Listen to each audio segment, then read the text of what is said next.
مریم نواز صاحبہ نے آزاد کشمیر میں اپنا وعدے کے مطابق جو 10 الیکٹرک بسز ہیں، گرین بسز جو اسلام آباد میں چل رہی ہوتی ہیں، وہ آزاد کشمیر کی طرف روانہ کروا دی ہیں، جو شاید ابھی مری کے مقام پہ، اور تھوڑی دیر تک وہ شاید مظفر آباد کی طرف روانہ ہوں گی۔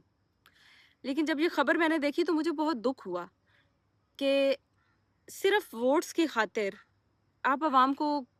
خرید رہے ہیں کہ ہم بسز دے رہے ہیں۔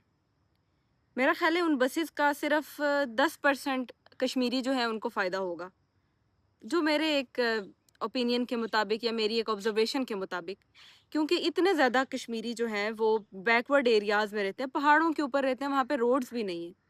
ان بیچاروں کا آنا جانا بھی نہیں ہوتا، کیونکہ ان کے بچے وہیں کے جو لوکل جو گورنمنٹ کے اسکولز ہیں وہاں پڑھ رہے ہیں، جدھر ٹیچرز بھی نہیں ہوتے، جہاں پہ بلڈنگز بھی نہیں ہیں اسکولز کی،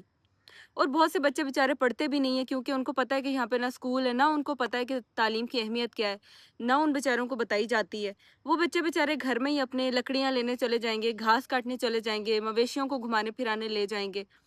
گھر کے کام کاج میں چھوٹے چھوٹے بچے وہاں پہ ہاتھ بٹھاتے ہیں ماں باپ کا، اور اپنی جو دہاڑی لگا کے وہ بیچارے جو کماتے ہیں وہ کھا لیتے ہیں، تو ان بیچاروں کا تو کوئی فائدہ نہیں ہے ان 10 گرین بسز کا۔ مجھے انتہائی دکھ ہوا ہے کہ بجائے ہمیں کسی ایسی چیز کے دینے کے، آپ نے 10 الیکٹرک بسز دے دی ہیں، جو صرف وہیں چل سکتی ہے جہاں پہ ایک اچھی روڈ ہے، وہ صرف وہیں چل سکتی ہے جہاں پہ بجلی ہر وقت موجود ہو، اس کو چارج بھی تو کرنا ہے۔ جبکہ کشمیر کے کئی دور دراز کے علاقے ایسے ہیں جہاں پہ بجلی ہے ہی نہیں ہے، سرے سے بجلی نہیں ہے، وہاں پہ روڈز نہیں ہیں۔ آپ کیا عوام کو آپ بیوقوف بنا دیا آپ لوگوں نے، اور مجھے تو وہ نہیں سمجھ آ رہی کہ یہ کون سے کشمیری ہے جو جلسوں میں چلے گئے ان کے۔ کشمیری تو احتجاج میں ہے، کشمیری تو اپنے حق کے لیے لڑ رہے ہیں، کشمیر تو بچ پورا وہاں پہ، یہ تو کشمیری نہیں ہے۔ یہ جو جلسوں میں گئے میں تو ان کو کشمیری نہیں سمجھتی ہوں۔ مطلب ٹو بی آنیسٹ مجھے انتہائی دکھ ہوا جب میں نے دیکھا کہ 10 بسز کھڑی ہیں اور ان کے آگے بینرز لگے ہیں، اس پہ لکھا ہے کہ مریم نواز کا کشمیر کے لیے تحفہ۔ بے شک مریم نواز صاحبہ نے ٹھیک ہے 10% کشمیریوں کا اس سے فائدہ ہو جائے گا، وہ اس پہ بیٹھیں گے، سفر کریں گے، لیکن کشمیر میں مجھے نہیں لگتا کہ روڈز ایسی ہیں جہاں پہ یہ اس طرح کی بسز چلیں۔ مظفر آباد میں چل جائیں گی، مظفر آباد میں میرا خیال ہے یونیورسٹی کے اسٹوڈنٹس ہوں گے یا جو وہاں پہ رہنے والے ہیں، رہائشی ہیں، ان کے لیے فائدہ مند ہو سکتا ہے۔ ہاں، کوئی بیچارہ دور دراز کے علاقے سے مظفر آباد کسی کام کے سلسلے میں آتا ہے تب وہ اس کو استعمال کر سکتا ہے، ادروائز یہ یوز لیس ہے ان کے لیے۔ ہم بیچارے جو پیچھے دور دراز علاقوں کے ہیں وہاں پہ تو ایک عام گاڑی نہیں جا سکتی ہے، ان بسز کا ہمیں کیا فائدہ، آپ یہ بتا دیں، کیا فائدہ ہے ہماری عوام کو؟ 10% کشمیر، آپ ووٹ کے لیے 10% کشمیریوں کو نواز رہے ہیں، باقیوں کا کیا قصور ہے؟ ان کے کوئی حقوق نہیں ہے۔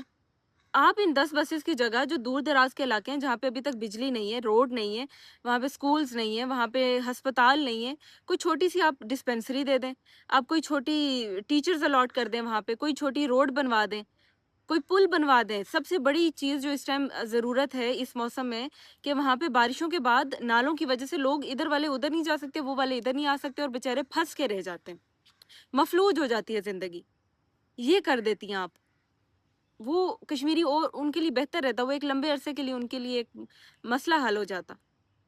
کئی پل آتے ہیں، وہ بنائے ہوئے ہوتے ہیں، وہ اڑ کے پانی آتا ہے جس ٹائم بہاؤ ایک، تو وہ اپنے ساتھ توڑ کے لے جاتا ہے پل کو۔ مجھے تو افسوس ہے کہ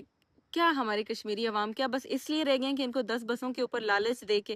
اور آپ ان کو ووٹ کے لیے راضی کروا لیں۔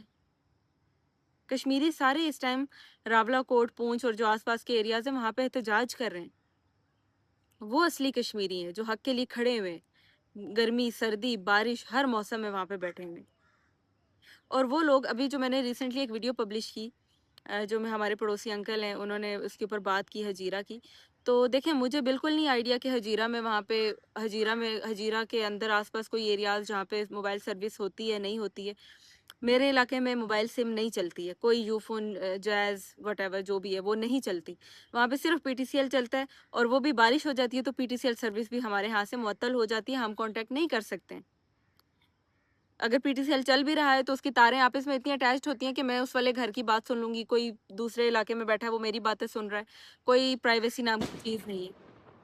انٹرنیٹ ہمارے علاقے میں نہیں ہے، تو ہمارے علاقے میں تو کچھ بھی نہیں ہے۔ تو مجھے نہیں پتا کہ انکل جو ہجیرہ میں ہے وہاں پہ ان کی کیا صورتحال ہے، وہاں پہ سم چلتی ہے نہیں چلتی، اگر انہوں نے یہ بات کی ہے کہ ان کے گھر میں ایک ماہ سے بات نہیں ہوئی ہے تو وہ کیوں جھوٹ بولیں گے؟ پہلی بات تو یہ۔ دوسری بات یہ کہ اگر آپ لوگوں کو کوئی تکلیف ہے ان سے تو آپ لوگ اپنے تک رکھیں اس کو. آپ کہہ رہے ہیں جی یہ چاچا جھوٹ بول رہا ہے اور اس کی یہ دیکھو اور اس کا وہ دیکھو. خدارا آپ لوگوں کی اپنی اپنی شکل نہ اچھی ہو نا, وہ کہتے ہیں اپنا منہ نہ اچھا ہو تو بندہ بات اچھی کر لیتا ہے. آپ لوگوں کو دوسرے بندے کی, کچھ لوگوں کا نا شاید میرا خیال ہے ان کی شخصیت ہی ایسی ہوتی ہے کہ ان کو منہ سے کچھ اچھی چیز نکلتی ہی نہیں ہے. آزاد کشمیر میں کئی علاقے ایسے ہیں, مجھے پتا ہے وہاں پہ موبائل سروس نہیں چلتی ہے, وہاں پہ سم نہیں چلتی ہے, اور وہاں پہ کئی بیچارے آج بھی ایسے غریب لوگ ہیں جن کے پاس وہاں پہ P T C L phone بھی نہیں ہے, جن کے پاس دوسرے فونز بھی نہیں ہیں. کشمیر میں ایس کام چلتی ہے, وہ بھی ہر کسی کے پاس ایکسیسیبل نہیں ہے, اس کی ایزیلی ایکسیسیبل نہیں ہے وہ سب کے لیے. تو ایسے میں یہ کہنا کہ میں ہجیرہ سے ہوں, میری بات ہو رہی ہے, انکل کی کیوں نہیں بات ہو رہی, ایک دم سے ججمنٹل مت بن جایا کریں. خدا را ہر چیز کو کسی پازیٹیو وے سے بھی دیکھ لیا کریں. اگر آپ کو کسی کو اللہ تعالیٰ نے نواز دیا ہے کسی جگہ اچھی چیز پہ, تو اسے جلیں مت, اپنے لیے دعا کر لیں کہ اللہ تعالیٰ آپ کو بھی نواز دے اس چیز کے لیے. سوشل میڈیا پہ آ کے فضول کے کامنٹس کرنے سے آپ کا اپنا ہی نقصان ہے, کسی دوسرے کو کوئی نقصان نہیں ہوگا.